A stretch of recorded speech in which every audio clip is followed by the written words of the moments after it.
আসসালামু আলাইকুম। আশা করি সবাই ভালো আছেন। আজকে রান্না করব টক ঝাল মিষ্টি জলপাইয়ের আচার। এই জন্য ফার্স্টে ফ্রাই প্যানে পানি দিয়ে 1 চা চামচ লবণ দিয়ে আগে থেকে ধুয়ে রাখা জলপাই দিয়ে খুব সুন্দর করে নাড়াচাড়া করে 5 মিনিটের জন্য সেদ্ধ করে নেব।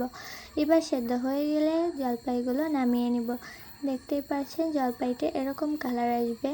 এবার একটা ফ্রাই প্যানে পরিমাণ মতো 5 ফোড়ন দিয়ে হালকা নাড়াচাড়া করে 2টা শুকনো মরিচ দিয়ে দিব। এবার শুকনো মরিচটাকে দিয়ে খুব সুন্দর করে নাড়াচাড়া দিয়ে ভেজে একটা সাইডে নামিয়ে রাখবো।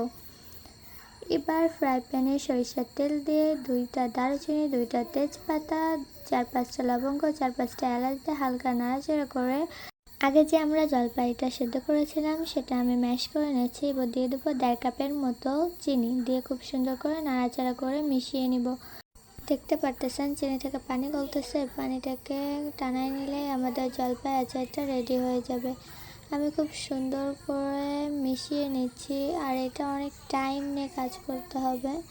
আমি অনেক টাইম নিয়ে এটাকে পানিটাকে টানাই নিচ্ছি। এবার 1 চা চামচ লবণ দিয়ে আবার খুব সুন্দর করে মিশিয়ে নিব। আর এবার আগে থেকে যে 5 ফোড়ন আর শুকনো মরিচটা আমরা ভেজে রাখছিলাম ওইটা আমি গুঁড়ো করে নিয়েছি ব্লেন্ডারে। আপনারাও চাইলে শিলপাটায় ওইটা করে নিতে পারেন। আমি খুব সুন্দর করে এবার মশলাটাকে আচারের সাথে মিশিয়ে নেব। এবার আরও 2-3 মিনিট রান্না করে নিলেই আমাদের জলপাইয়ের আচারটা রেডি হয়ে যাবে। আর এরকম সুন্দর সুন্দর ভিডিও পেতে পেজটাকে ফলো দিয়ে রাখবেন আর চ্যানেলটাকে সাবস্ক্রাইব করে রাখবেন।